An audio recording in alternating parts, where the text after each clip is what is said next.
കർത്താവിൻ്റെ അതിപരിശുദ്ധ നാമം ഇന്ന് പ്രഭാതത്തിലും മഹത്വപ്പെടുമാറാകട്ടെ. എല്ലാ സഹോദരങ്ങൾക്കും വേഗം വരുന്ന യേശുക്രിസ്തുവിൻ്റെ അനുഗ്രഹീത നാമത്തിൽ ക്രിസ്തീയ വന്ദനത്തെ അറിയിക്കും.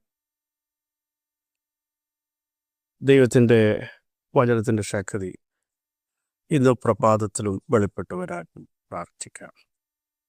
എൻ്റെ ആത്മാവെ നീ വിഷാദിച്ച് ഉള്ളിൽ നിറങ്ങുന്ന പല വിഷാദങ്ങൾ നമ്മുടെ അകത്ത് വരും. നാളെ എന്തായിത്തീരും, എങ്ങനെയായിത്തീരും, എന്തെങ്കിലും സംഭവിക്കും. അവിടെ പറയുകയാണ് ഓരോരുത്തരും, എൻ്റെ ആത്മാവെ നീ വിഷാദിച്ചുള്ളിൽ ഞരങ്ങണ്ട. കാരണം ദൈവത്തിൽ പ്രത്യാശ വെക്കുക. ദൈവത്തിൽ പ്രത്യാശ വെക്കുന്ന ഒരു ദൈവവേദനെ സംബന്ധിച്ച് എല്ലാത്തിനും ഒരു പരിഹാരമുണ്ട്. അതുകൊണ്ടാണ് തിരുവെഴുത്ത് പറയുന്നത്, നീ എല്ലായ്പ്പോഴും സാഹചര്യങ്ങൾ അനുകൂലമാകുമ്പോഴല്ല, എതിരാകുമ്പോഴും, വേദനകൾ വരുമ്പോഴും, സങ്കടങ്ങൾ വരുമ്പോഴും, ചില ശക്തികൾ നിനക്കെതിരെ വരുമ്പോഴും എല്ലായ്പ്പോഴും യഹോവ ഭക്തിയോടെ ഇരിക്കുക. ഒരു പ്രതിഫലമുണ്ടാകും. നിന്റെ പ്രത്യാശയ്ക്ക് ഭംഗം വരികയില്ല. നമ്മുടെ അകത്തൊരു പ്രത്യാശയുണ്ടാകും. നമ്മൾ ആരെയാ സേവിച്ചു വരുന്നതോ? കൂരിരുൾ വരുമ്പോഴും, ഈശാനമുടൻ കൊടുങ്കാറ്റ് വരുമ്പോഴും, അത്മോസ് വന്നാലും, തീച്ചൂള വന്നാലും, സിംഹത്തിൻ്റെ കുഴി വന്നാലും തകർത്ത് കളയാത്തൊരു ദൈവമുണ്ട്. അതാണ് പൗലോസ് പറഞ്ഞത്, ഇത്ര ഭയങ്കരമാണെന്ന് ഞാൻ ചോദിച്ചു. ഇന്നും വിടുവിക്കും, മേലാലും വിടുവിക്കും. ഞങ്ങൾ ആ കർത്താവിൽ ആശ വച്ചിരിക്കുന്നു, പ്രത്യാശ വച്ചിരിക്കുന്നു. പ്രിയ സഹോദരങ്ങളെ, അതല്ലേ ഏറ്റവും വലിയ പ്രത്യാശ എന്ന് പറയുന്നത്. നമ്മുടെ വീണ്ടെടുപ്പുകാരൻ ജീവിക്കുന്നു. ഈ പറയുന്ന, അവനെന്നെ കൊന്നാലും ഞാൻ കാത്തിരിക്കും, എനിക്കൊരു പ്രത്യാശയുണ്ട്. എൻ്റെ വീണ്ടെടുപ്പുകാരൻ ആരാന്നു? അവനെന്നെ കൈവിടത്തില്ലെന്ന്. കാരണം അകത്തു നിന്ന് പോലും തൻ്റെ ഭക്തിക്കെതിരെ ചോദ്യങ്ങൾ വരികയാ. നീ ഒരു ദൈവഭക്തനായിട്ടെന്താ ഇങ്ങനെ സംഭവിച്ചത്? നീ ഒരു നിഷ്കളങ്കനായി നിന്നിട്ടെന്താണ് ഇങ്ങനെ സംഭവിച്ചത്? നിന്റെ ഭക്തി കൊണ്ട് ഇനി ഒരു കാര്യമില്ല, നിന്റെ പ്രാർത്ഥന കൊണ്ട് യാതൊരു കാര്യമില്ല എന്ന് പറഞ്ഞ് പ്രിയരെ പലരും ആക്ഷേപിക്കുമ്പോഴും പതറിപ്പോകരുത്. അവിടെ ഉറച്ചു നിന്നിട്ട് പറയണം, എൻ്റെ ദൈവത്താൽ ഞാൻ വീര്യം പ്രവർത്തിക്കും. എത്ര പേർക്ക് ധൈര്യത്തോടെ പറയാൻ കഴിയും, എന്നെ കൈവിടാത്ത, എന്നെ ഉപേക്ഷിക്കാത്ത, പ്രതിസന്ധികൾ എന്നെ തള്ളിക്കളയാത്ത, ഇന്നലകൾ വിടുവിച്ചവൻ ഇന്നും വിടുവിക്കും, മേലാലും വിടുവിക്കും, ഞാൻ കർത്താവിൽ ആശ വെച്ചിരിക്കുന്നു എന്ന് ശക്തമായി പറയാൻ തയ്യാറുണ്ടോ? പ്രഖ്യാപിക്കാൻ പലപ്പോഴും നമ്മൾ പ്രശ്നങ്ങളുടെ നടുവിൽ സംശയിക്കാറുണ്ട്. ഇനി ഒന്നും നടക്കില്ലല്ലോ, അസ്തമിച്ചു പോകുമോ, ഇവിടം കൊണ്ട് ഫുൾ സ്റ്റോപ്പ് ഇടേണ്ടി വരുമോ എന്നൊക്കെ ചിന്തിച്ചകത്ത് വേദനിക്കുമ്പോഴും ഒരു ശബ്ദം,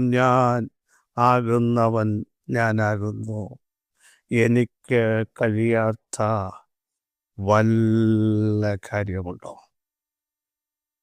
ഞാനാകുന്നു, എനിക്ക് കഴിയാത്ത വല്ല കാര്യമുണ്ടോ? അവിടുത്തെ ശക്തി നമുക്ക് വേണ്ടി വെളിപ്പെടുകയാണ്. ദൈവത്തിന് കഴിയാത്ത ഒരു കാര്യമില്ല. നിങ്ങളുടെ ആഴത്തിലാണ്, നിങ്ങളുടെ പ്രശ്നം വളരെ ആഴത്തിൽ കിടക്കുന്നു. അവിടെ ഒന്ന് വിടുവിക്കാൻ ആരുമില്ലെന്ന് നിങ്ങൾ ചിന്തിക്കരുത്. എൻ്റെ ജനത്തിനു വേണ്ടി ഞാൻ ഇറങ്ങി വന്നിരിക്കുന്നു എന്ന് പറയുന്ന ദൈവശബ്ദം ഇന്ന് പ്രഭാതത്തിൽ മുഴങ്ങുകയാണ്. ഇതാ ഞാൻ ഇറങ്ങി വന്നിരിക്കുന്നു.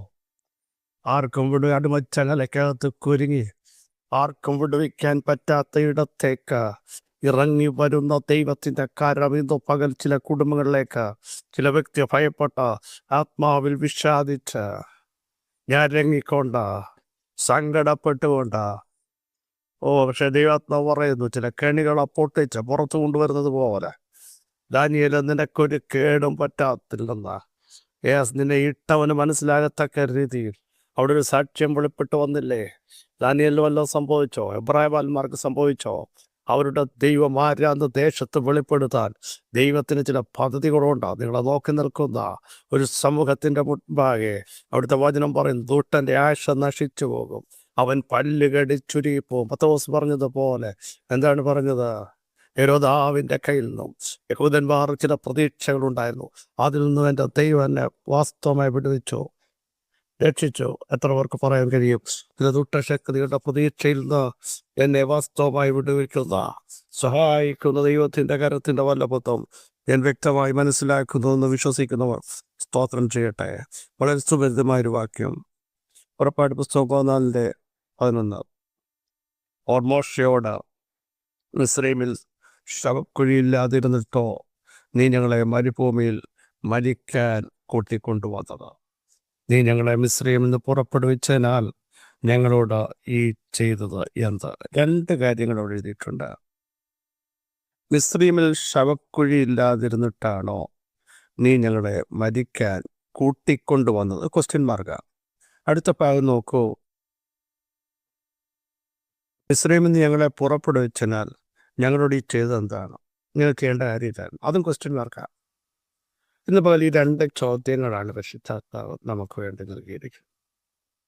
മിസ്രയീമിൽ ശവക്കുഴിയില്ലാഞ്ഞിട്ടാണോ നീ ഞങ്ങളെ മരുഭൂമിയിൽ മരിക്കാൻ കൂട്ടിക്കൊണ്ടുവന്നു? പ്രിയ സഹോദരങ്ങളെ, തുടക്കത്തിൽ പറഞ്ഞതുപോലെ 400 സംവത്സരം അടിമത്തുകം പേറി, കൈകൾ കൊട്ട വിട്ടൊഴിയാതെ തോളിൽ ചുമട് വെച്ച് മാനസികമായി ശാരീരികമായി ജലത്തെ ഒതുക്കിയെടുത്ത് ദൈവം വർഷങ്ങൾക്ക് മുമ്പ് തൻ്റെ ദാസനെ അബ്രഹാമിനോട് പറഞ്ഞ വാഗ്ദത്തങ്ങളെ ഓർത്ത് 400 സംവത്സരം കഴിഞ്ഞപ്പോൾ ജനത്തെ ദൈവം പുറപ്പെടുവിക്കുകയാണ്. എവിടേക്ക്? വാഗ്ദത്ത കനാലിലേക്ക് പോകാൻ. പക്ഷെ മരുഭൂമിയിലേക്ക് വന്ന ജനം ഒത്തിരി അത്ഭുതങ്ങൾ ദൈവത്തിന് കണ്ടു. അവർക്ക് വേണ്ടി മേശയൊരുക്കിയ ദൈവം, തീക്കൽ പാറയിൽ നിന്ന് ജലം ചാടി പുറപ്പെടുവിച്ചു കൊടുത്ത ദൈവം, ശക്തന്മാരുടെ അപ്പമായി മന്ന കൊടുത്ത ദൈവം, ഒത്തിരി അത്ഭുതങ്ങൾ. പകൽ മേഘസ്തംഭമായി, രാത്രി അഗ്നിസ്തംഭമായി ഇറങ്ങി വന്ന ദൈവം, വഴി കാണിക്കേണ്ടതിന് മുമ്പ് നടന്നവൻ. പക്ഷേ കുറെ മുമ്പോട്ട് പോയപ്പോൾ ചെങ്കടൽ മുമ്പിൽ നിൽക്കുകയാണ്. ഒരു കാരണവശാലും വഴി മാറില്ല. ആക്രോശിച്ചുകൊണ്ട് 600 ഇരുമ്പ് രഥങ്ങളുമായി ഫറവോനും സൈന്യം നിൽക്കുകയാണ്. പിടിക്കും, പിന്തുടരും, കൊള്ള പങ്കിടും എന്ന് പറയുകയാണ്. ഇവിടെ ഇവര് ഭയപ്പെട്ടു. ചോദിച്ച ചോദ്യം ഒന്ന്, മിസ്രയീമിൽ ശവക്കുഴിയില്ലാഞ്ഞിട്ടാണോ ഞങ്ങളെ ഇവിടെ കൊണ്ടുവന്നത്? ഇവിടെ ഞങ്ങളുടെ അന്ത്യമാണ് എന്നാണ് അവർ പറഞ്ഞത്. ദൈവം പറഞ്ഞത് അതല്ല, നിന്നെ എത്തിക്കേണ്ടിടത്ത് എത്തിക്കാൻ ഞാൻ വിളിച്ചിട്ട നിന്റെ അന്ത്യം കാണിക്കുന്നവനാണോ? പ്രിയരെ, ദൈവിക ശബ്ദങ്ങളും വാഗ്ദത്തങ്ങളും അരുളപ്പാടുകളും കേട്ടിട്ട് ഒരു പ്രത്യേക സാഹചര്യത്തിൽ നട്ടം തിരിയുമ്പോൾ, സാഹചര്യങ്ങൾ എതിരാകുമ്പോൾ ഈ ചോദ്യം നമ്മുടെ അകത്ത് നിന്ന് പകലുണ്ടാവരുത്. ദൈവത്തോട് അവിശ്വസിക്കരുത്, പിറുപിറുപ്പ് കാണിക്കരുത്. ഇവിടെ തകർക്കില്ല. അന്ത്യത്തിനു വേണ്ടി അല്ല ദൈവം നിന്നെ ഇവിടെ കൊണ്ടുവന്നത്.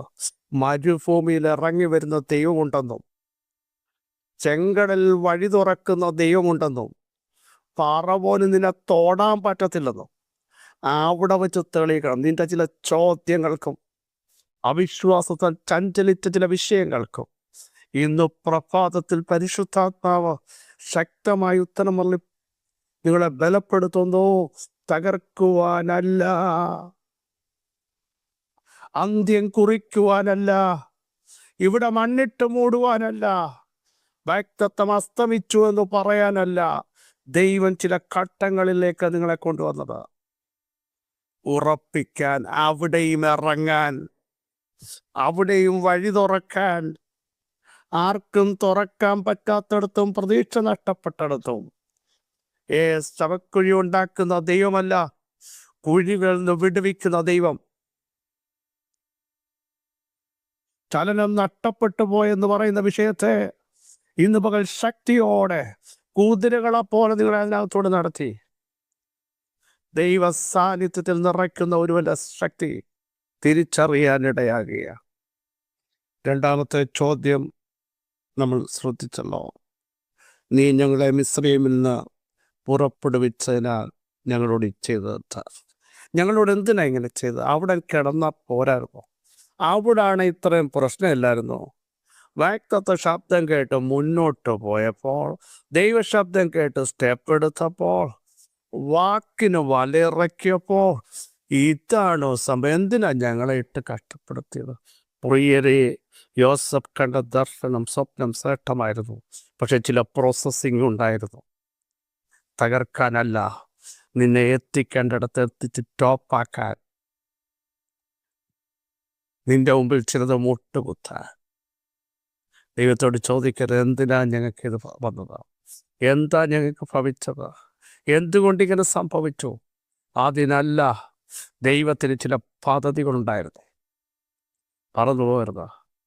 മറന്നു പോകരുത് സഹോദരങ്ങളെ. എൻ്റെ ജനത്തെ ആരാധനയ്ക്ക് വിട്ടയക്കാൻ പറഞ്ഞത് വെറുതെ അല്ല. ഇതിൽ നിന്നല്ല, അതെന്ന് പറയാനല്ല. അതിനേക്കാൾ ശ്രേഷ്ഠകരം അവരടുത്ത് നിന്നെ എത്തിക്കാൻ, നിത്യത്തിലെത്തിക്കാൻ, നിത്യസന്തോഷത്തിലെത്തിക്കാൻ, നിത്യസമാധാനത്തിലെത്തിക്കാൻ, ആനന്ദത്തോടെ ദൈവത്തെ സ്തുതിക്കാൻ, ആർപ്പോടെ ദൈവത്തിന് മഹത്വം കൊടുക്കാൻ. ദൈവം നിന്നെ ചിലതിലൂടെ കടത്തിവിടുമ്പോൾ തകർക്കുവാനല്ല. എന്താ ഇങ്ങനെ ചെയ്തതെന്ന് ചോദിക്കരുത്.